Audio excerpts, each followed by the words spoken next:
Yeah,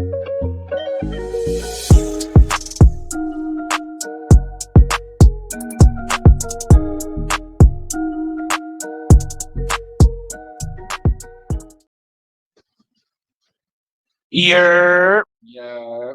it's the host with the most, 60 Hop. We back with another episode of Bigger Business Podcast, and we got a special one for y'all today, man. A really resilient dude, a genius in my eyes. You know, I went to Berkeley High. We both went to school with this dude, a genius dude. I didn't see this dude blow up in high school, have his ups and downs, but he never stopped coming forward and just keeping all 10 toes to the ground. So I'm gonna let my boy do the intro, but like I said, it's a very important, monumental moment for us up in here, everybody in here, and all of our followers and fans. Most definitely, man. Happy New Year's to everybody. Happy New Year. We definitely starting off this new year right here. Like my brother said, we have a very special young man. I grew up a few blocks down the street from this man. Man, I done watched him progress, man, from a young hoggish and doggish young man. He was standing on business as a youngster. Now he's standing on business as a grown up. You know what I'm saying? He was a part of the Bay Area group, Hard Knocks. They had a hit throughout this area. Lean, Get Your Swagger Right. He performed on 106 in Park. He then transitioned himself and reinvented himself as a graphic designer with Empire. Right now, he's on his second social media app. All right, we're gonna get into that. He's definitely on the bigger and better things, and it's definitely bigger business. My man, Lil Nico. I ain't gonna get any funny, man.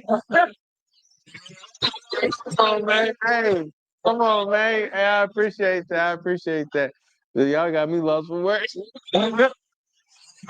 For sure. I don't think you understand like how monumental what you're doing is. You know what I'm saying? I don't think you realize the gravity, but you're definitely doing great things. I appreciate you. So we definitely appreciate you for keep striving. For sure. So good fashion, we want to hear your story. We want to tell it from day one. From your upbringings up to what you're doing now. Just tell it what it was like growing up, as a child. So growing up in Berkeley, it was cool to be honest, but I'm gonna be honest, in my perspective, Berkeley and Oakland was the same. I didn't have I grew up in Berkeley. Feel like it was Oakland. Yeah. Like long story short, like just as a kid, I remember being 8 years old, probably not even 8, 7. I remember people just smoking crack in front of my house or shooting dice right in front of my house.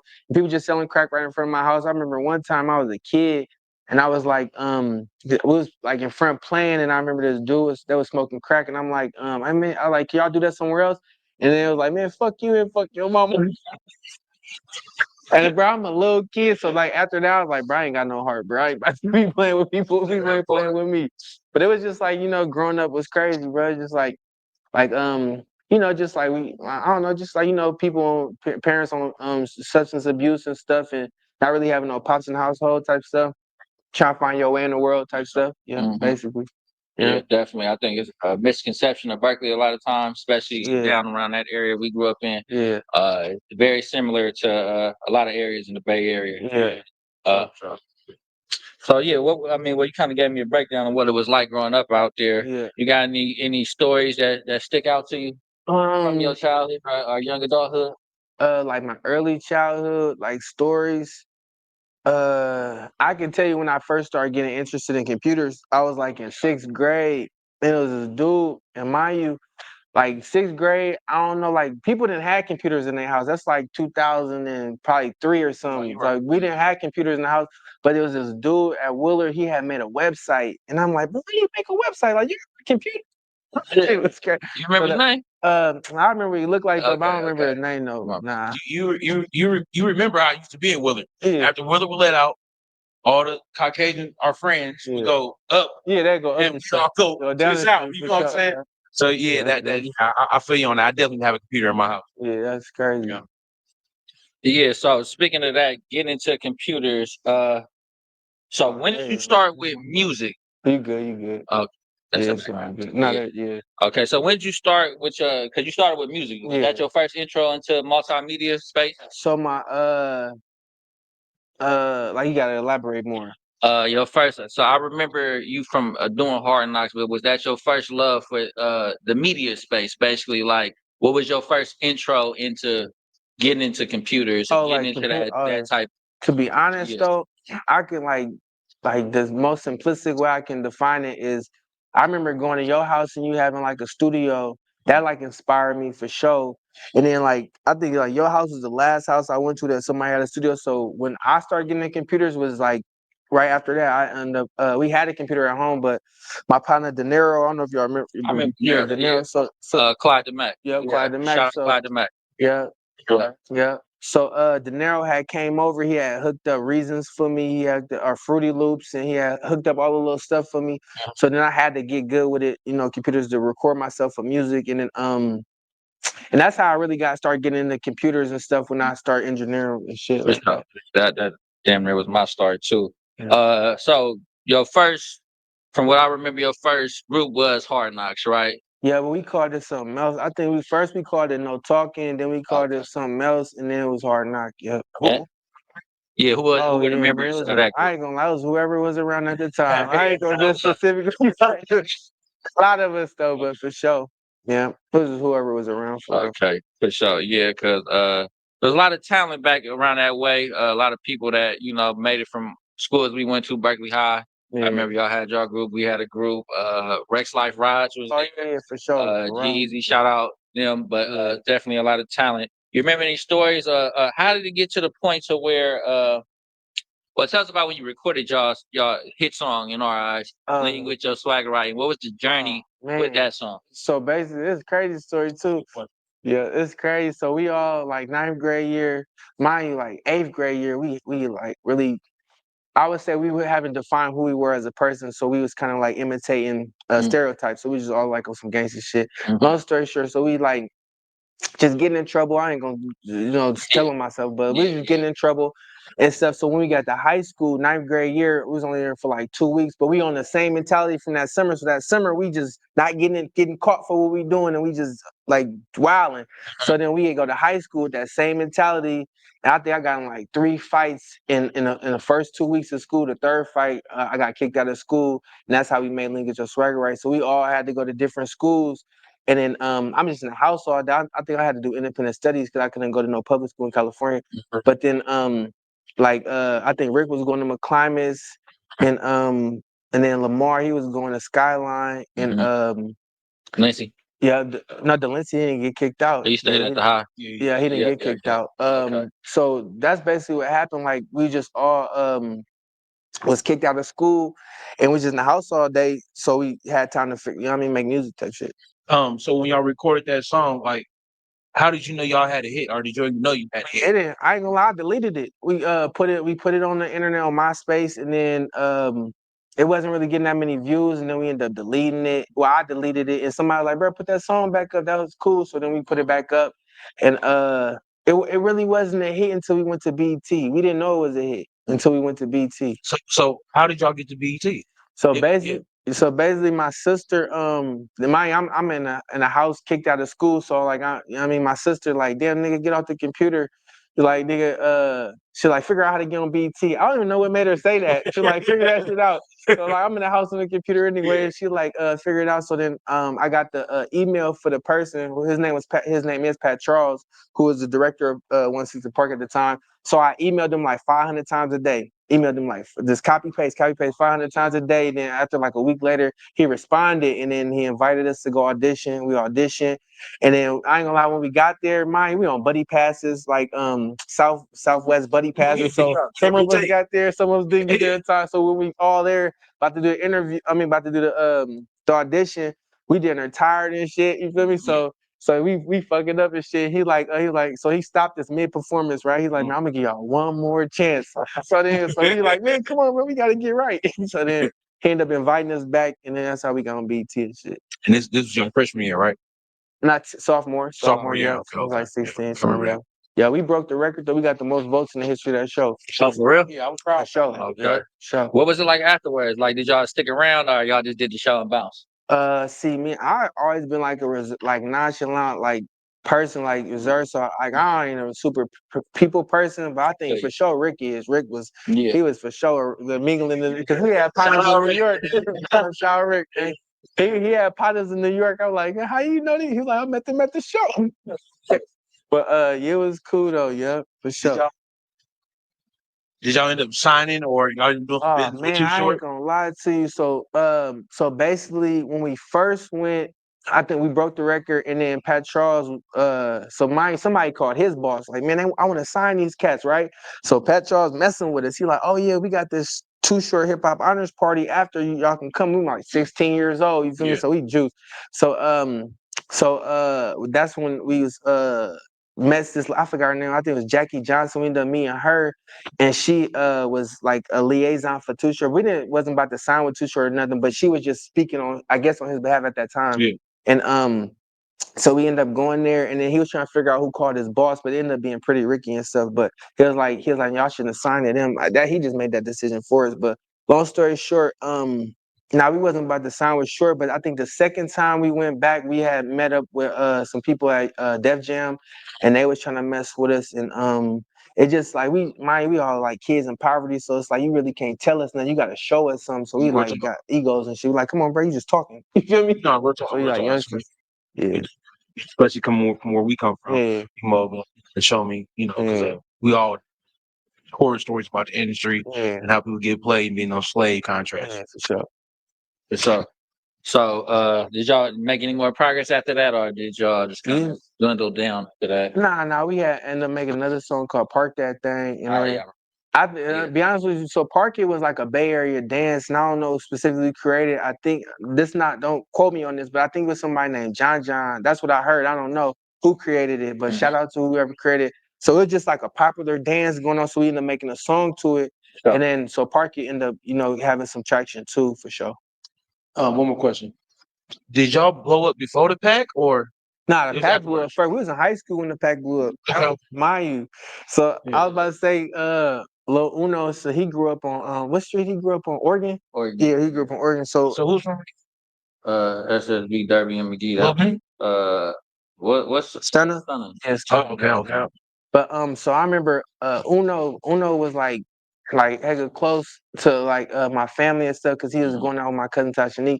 Long story short, so we already had a relationship before he blew up. So he ended up blowing up with got my Vans on, but he had come over to my house to watch his videos, like the Vans videos and the I'm Shining videos. So he blew up first, but that shit motivated me so much. I'm like, he coming to show me the video before he, release it on BT type shit. And then talking about the tours and shit, he'd show me all the free merch he'd get. I was juice. That made me really want to rap for real. And you like that representation of Berkeley with Pins and that whole song? I was so young. I was just juiced for them to highlight our city for sure. But to be honest, I feel like the reason I feel like they did like that group didn't prosper. And shout out to them too. I don't know y'all like that's Yeah, ever shout out. Demonte. And shout out to everybody in the group. But long story short, I feel like they could have prospered more if they was more rooted in the community. Like if they Sure. like how Mr. Fab is. Like Yeah. he'll never fall off. He too rooted in the community. rooted You feel me? For sure. Yeah. Shout out Fab. Yeah, shout out Fab. Yeah, I agree with you on that one. They came back and showed a little more love Yeah, for sure. down and around to the Yeah. people around the neighborhood. I think they could have made it any far. So, what was the transition after the whole music scene? Like, what did you kind of get into after that? So this crazy. I'm glad y'all telling my story. This shit need to be told. But for sure, appreciate you. So long story short, I got a cousin named Sermani Bernstein, but his rap name is 30 with the 30. From Richmond. So long story short, I'm in Santa Barbara at the time. I was like messing with this female and she was going to school, so I was trying to do the school shit too. So long story short, I seen my cousin 30 was rapping. I'm like, cuz I be messing with the music too. I'm in Santa Barbara here in Richmond, so I ended up coming back to the Bay and to shoot videos for him.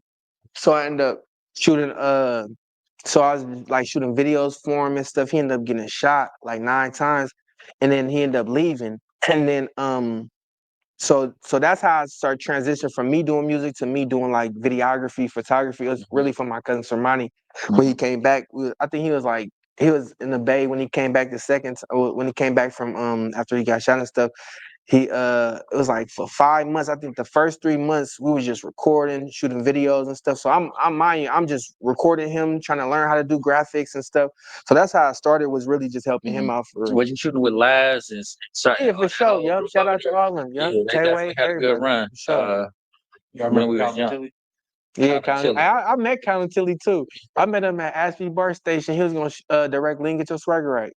Bear in mind, A lot of talent that came out that show. for Yeah, sure. especially from that time frame. It was Yeah, a lot of a lot talent. of people that's some still in the industry. Yeah. Yeah, definitely. I remember though, Colin Tilly was like, "Yeah, I'll shoot the video for you." I think he was like, "Give me $600, I'll shoot link at your swagger right." I think I'm like 16, and we on like not Section 8, we call it housing. We was on housing, so I like $600, like asking for $10,000. $600, bro, nigga. So I didn't even call that nigga back. Shout out to Colin Tilly too, right? For sure. Bigger thing. Yeah. Dude, know the story of Sermani Search. So how did that affect you losing your I ain't never lost nobody that close to me, bro. That shit hurt. Man, even like I probably would acknowledge his friends more getting lost than him because when I think about it, or when I was thinking about it, it hurt too much. Yeah, I ain't never felt that feeling before for sure. I don't wish that on nobody, bro. Man, my message for everybody is be positive, bro, and uplift your community. And me being from Berkeley, being in Richmond, bro, y'all funk don't make no sense, bro. It don't make no sense, bro. I wish y'all the best. I hope y'all get over y'all humps, bro. Definitely were talented. For sure. Definitely, that whole group definitely has some Bay Area hits. That whole From still to this day, you still get some fire.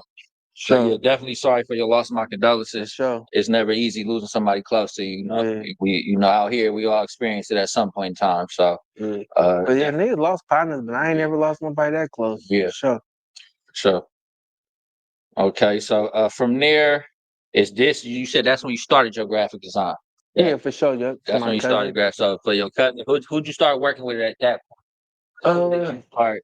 Where was your starting graphic design and where did you go from there? so basically, I started with my cousin Sermani and stuff, and I was like weak for real. For real, I wasn't really that good at it and stuff, and then from there, I think after he passed away, I was trying to keep it lit for him, you know, helping his partners out and stuff, and then my being from the base so small, Yeah. I ended up shooting a video for All Black. Um, I forgot which video it was. I think it was Salute a Real Nigga if you see one. I forgot the name. I think it's Salute a Real Nigga. I forgot the name of the song. But I was shooting a video for him, and Offset Jim was there. Um, and I was like, bro, I'm trying to shoot a video for some of your Acorn niggas. And he was like, it's good, bro. I'm gonna tap in. He was like, which one? I was like, shit, yeah. And then he tapped in with yeah for me, and then that's how I started shooting videos with the Acorn niggas, and then I would end up doing graphics for them too. I'm just on some video shit, but then I think they just was asking for graphics too, and I ended up making a graphic. Yeah, I think it was for sure. I made a motion graphic for them, and then Empire seen it. Empire seen that, and then they reached out to me. It was Jackboy manager Kylie. Shout out Kylie, she changed my life. And yeah, she reached out to me, and then I ended up that like open the floodgates working with Jack Boy? I ain't never worked with him personally. I specifically just worked with Kylie. I ain't never met him, never talked to him. Graphics for him, Yeah, for sure. Yeah. Who else did you work with through Empire or through that connection? A lot of people, bro. I ain't even gonna lie. It's just hard to name. A lot of people shit. Jim Jones, hella people. Oh, wow. Like a lot of people. Yeah. Missy Elliott, hella people. Like, you know what I How mean? long was you in that field? I mean, I know you 5 still years, do for it. sure. For sure, 5 years since Okay. 2020. 2020, Okay. 5 years. Okay, that's what's up. That's definitely good traction you made there. Is that what led to where you at now, your first social media? Well, not the one we're gonna get to Reeby, Yeah. but is that what led to Kite, or was there like a little middle ground in there?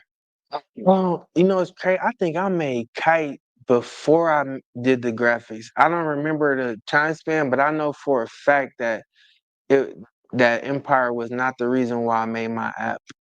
I think I made Kite the first app I made before I was doing the graphic design. Yeah, because that was the time when I was at my grandparents' house. Yeah. So speaking of that, so what was some of the struggles you was going through? I know that being in the media field, it don't always pay the bills off the Hell dribble. nah. You know what I'm saying? It barely sometimes don't pay the bills at all. So you gotta get there. So what's some of those struggles you experienced, Man, going through these different phases of your life? I feel like, and it's crazy too. And I did do music. I always rapped about like my experiences, but I feel like most like people from impoverished environments experience homelessness at least once in their life. And then to be honest, I want to say this too specifically because we on the podcast. I want to be funny a little bit. But if you living with your female, you homeless. If your name ain't on that leash, you're homeless. For sure. I'm saying, for sure. You know what? For sure, but I mean, no, people gotta do what they gotta do. We understand, but yeah, say real talk. yeah, but Real now talk. I for sure experienced homelessness before, probably a couple of times though, but like never like to the point like I always had somewhere to go, but just never my own. You feel me? So that's to me what I'm homeless at that point. So like I had my brother Rob, shout out my brother Rob, man, for sure. But so I always like crash at his house or I go to my grandparents' house and shit. But I feel like that's when I made my first app. I was at my grandparents' house and I was just trying to figure it out for real.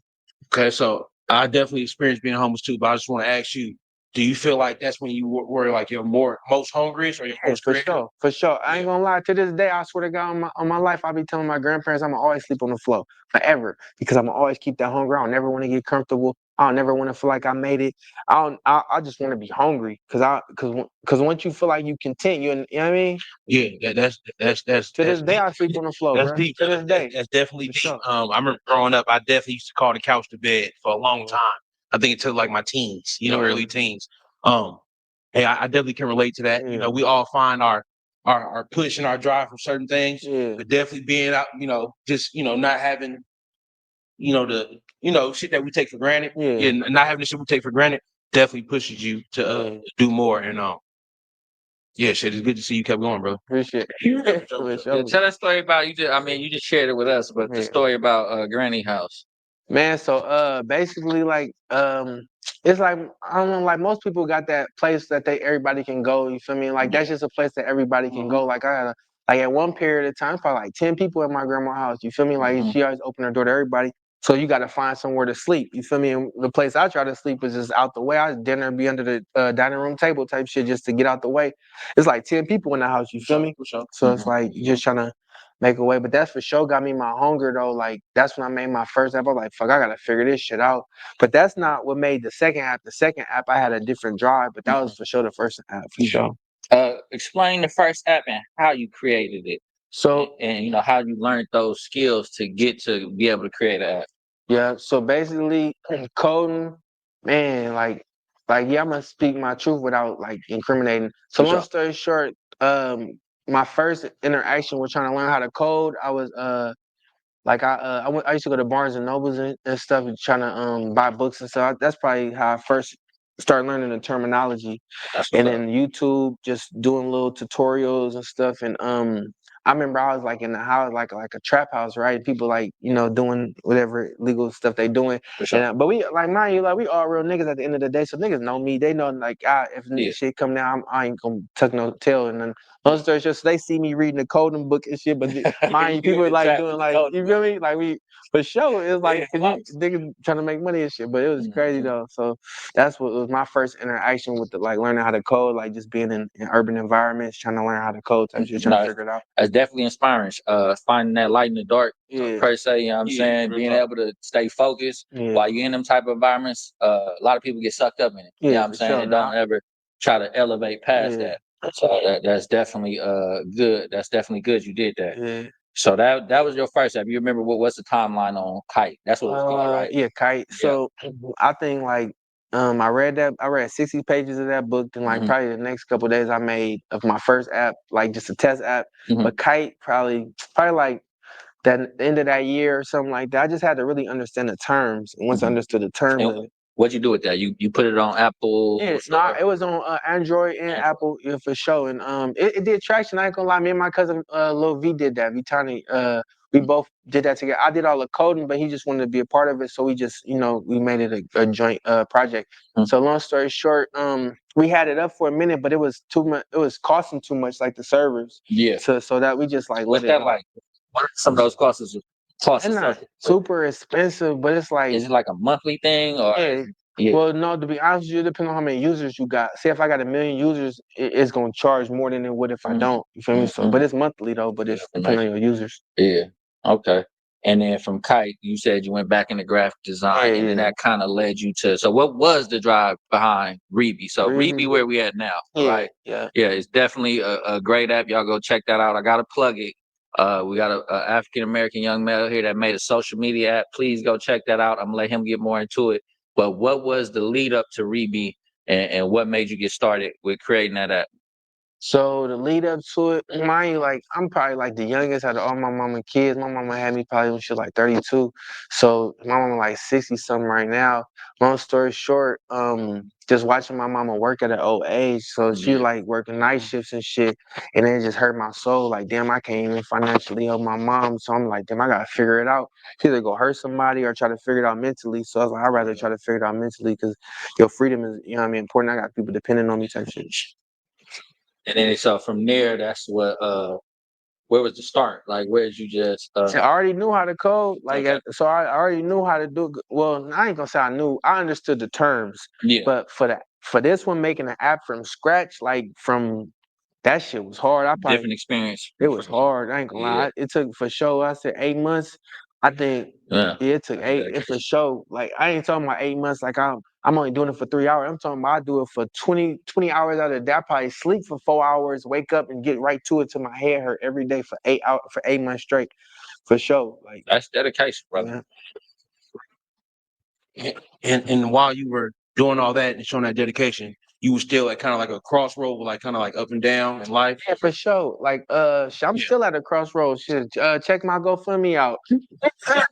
I'm still at a Yeah, no, crossroads. Yeah, definitely, for definitely. real though. You feel me? Ah, But yeah, it's like, just really trying to figure it out. And I ain't gonna lie, I have super blessings though. I ain't gonna like a nigga super impoverished. Like I done yeah, was blessed. yeah. I appreciate God. Mhm. But you know, not like to the point like every month I can pay rent. So as Yeah. long as I can pay rent, Yeah. I'm good. But you feel me? Like not in the point like where I couldn't pay rent or I couldn't didn't have a roof over my head. But Yeah. like, trying to figure it out for real though. Yeah. I just wanted to let the audience know that it can be done. Oh yeah, yeah, You for feel me? sure. It can be done. So Yeah, definitely a blessing. yeah, for sure. And with that being said, no excuses. Nah. You see, this man ain't made not one excuse since we've Yeah. been here. He has created, I don't know if it's the first social media, black-owned social media app, but it's still there. He in the front running with it in my eyes, so that's definitely great. And it's from scratch, Yeah, for all the sure, way from from scratch. scratch. And I do want to shout out some other apps too. Like they got a fan base too, Okay, and let there's us know. a dude named Isaac Hayes the third. And you feel me? Like I feel like the reason I want to shout him out is because I want him to shout me out. And the reason I say that is because I ain't in competition with nobody. All I want to do is see black people win. For At the end sure. of the day, I don't care who you is. If you doing something, I can support you. Or if I got any form of a platform, I'm shouting you out. I don't care who you is. I'm shouting you out for sure. Oh, so there's another brother that's Yeah, he grown though. I think he's from Atlanta. He okay. Heard about that when they was talking about canceling TikTok. They was talking about the fan base. for sure, for sure. Shout out to them though. Okay. So what's Yeah. up?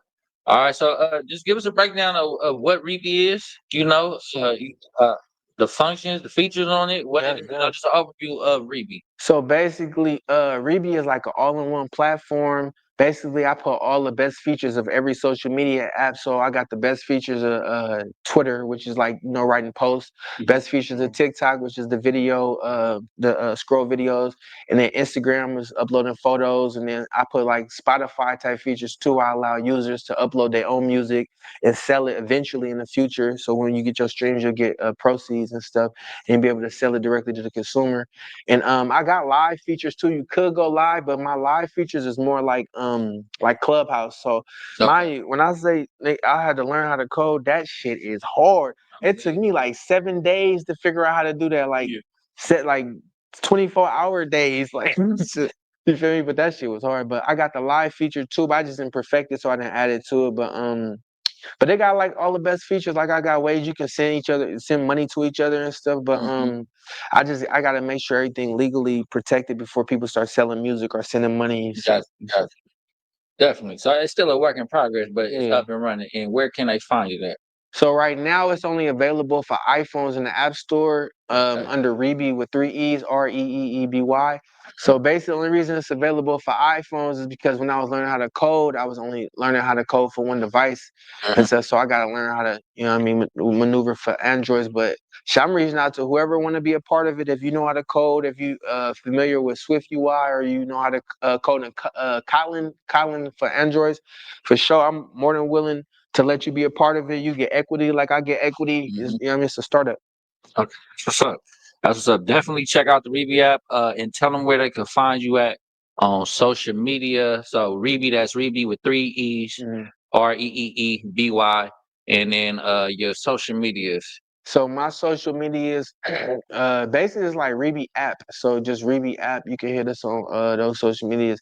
And my personal social media is LN1800. So at LN1800 on all platforms. Is Meet the Break still up and running? Yeah, for sure. But that's like I just did graphics to pay the rent for real. Yeah. Like that was just like rent. Okay.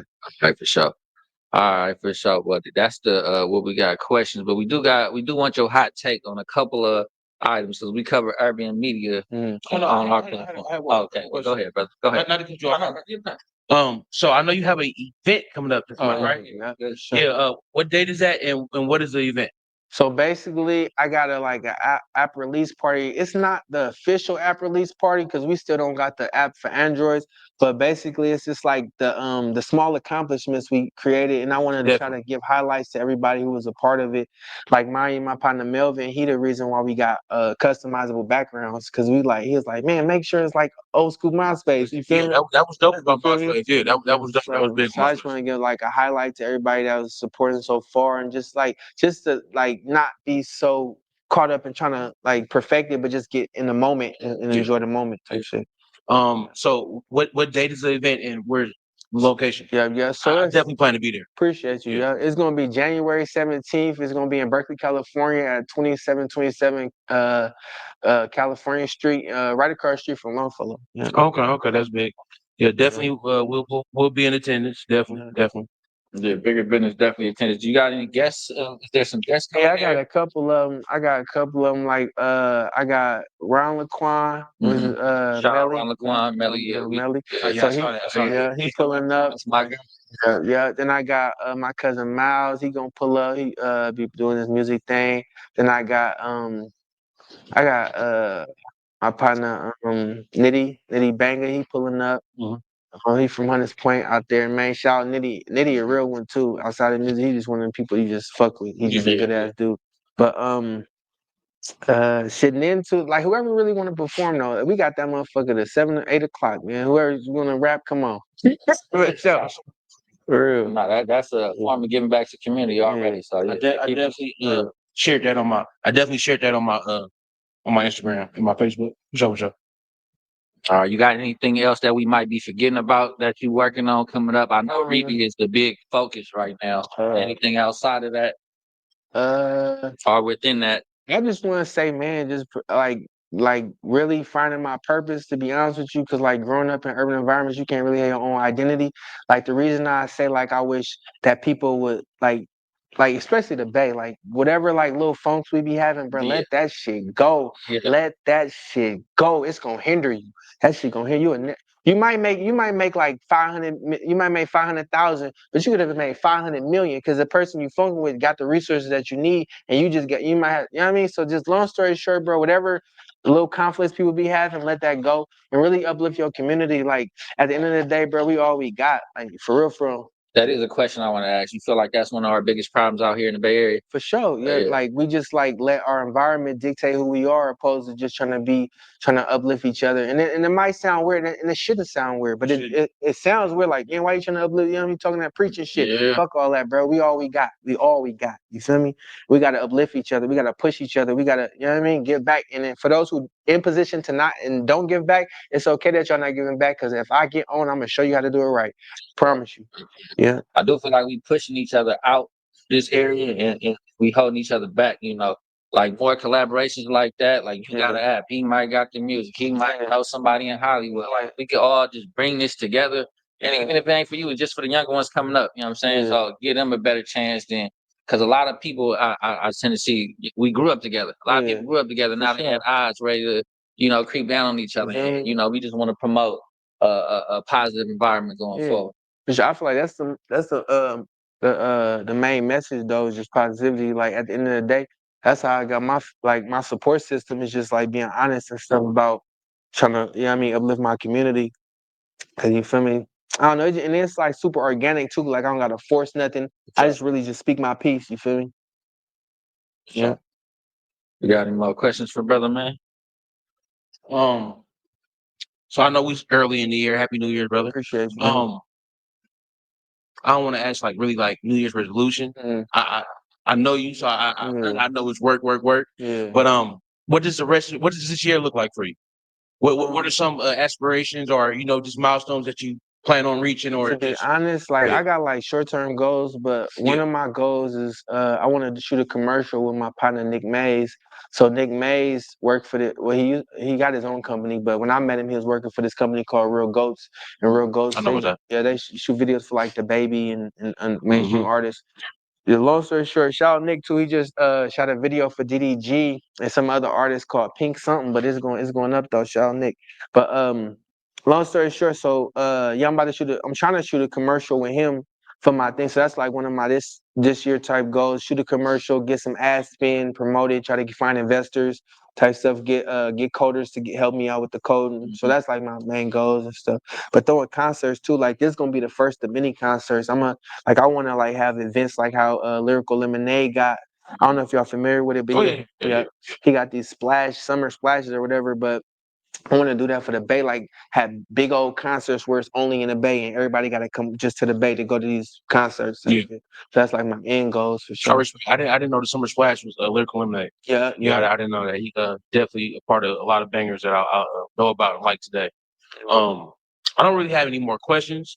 Did you want to say anything like inspirational to the people out there watching? Because this to me was a big moment, and I feel like it had to be done. I'm glad you and my brother got together and and put it together. I always see you showing us support, so I definitely appreciate you for that. But to the person that's out there right now, they last couple of dollars, their mama just either put them out, or they girl tripping, or they partners just backed on them, or you just down and out and you in a good place.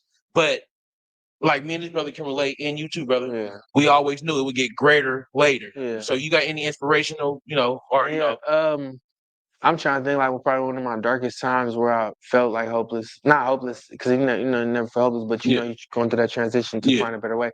But like one of my like darkest times where I would feel like something I wanted to hear was like communication for sure. Your network is your net worth for sure. Like the reason I'm probably in the position I am right now is just like knowing people. Like even getting the computer I got. Like I knew somebody who was like hustling, and then I just traded him a couple pair of Christian Louboutins for a computer. You feel me? So like you feel me? So like closed mouth don't get fed. That's my advice. Like if you're in a bad situation, just speak up and keep a pure heart too. Cause like I feel like no matter what you do, my message might not be articulate and might not be comprehensive for everybody, but I feel like as long as I'm coming from a pure place, it don't matter how I'm saying it, you feel where I'm coming from. Yeah, that's the best communication from the heart. Yeah. I respect that. You got any more questions you want to ask? Nah, brother, I just no, it's been a great interview, brother. I just want to say again, I appreciate you for coming down. flowers. You know what I'm saying? Like I said, I watched you grow up. You know what I'm saying? Like we was in the same area, and I just always kept watching you progress on and on and on. And it's just a beautiful thing to see where you at now. You know what I'm saying? So just stay on your course, bro, and keep it pushing. I appreciate you. Anything else you want to say? Oh yeah, man. I just wanted to continue on what he said. Just give you your flowers. Young black man doing his thing.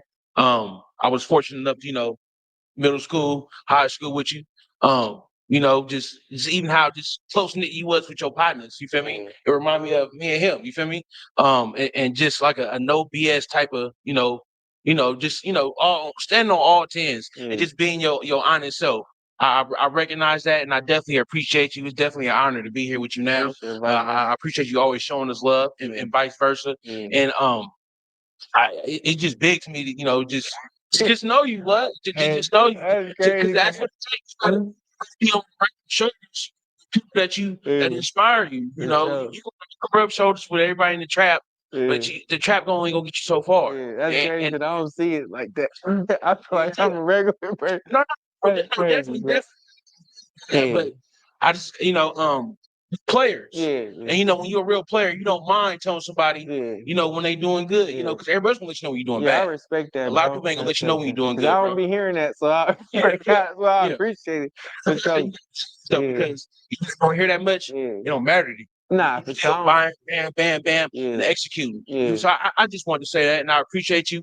And to be honest, I know however big you get, I know it's gonna help me out. For So I sure. definitely Vice appreciate versa, you, for brother. sure, man. I definitely appreciate you, brother. For sure. You feel me? Whatever Yeah. trickle down. You feel me? I'm just saying, For sure. it's always somebody that look like you Yeah. and do something with themselves. Yeah. Shout out to BYA. I ain't gonna say the whole name, but that was the first place I went to in Berkeley where I saw people of power that looked like me Yeah. that was running that and CEOs and all like that. And that changed my, wired my thinking a little bit. And just sitting here with you and just, knowing all you did, Yeah.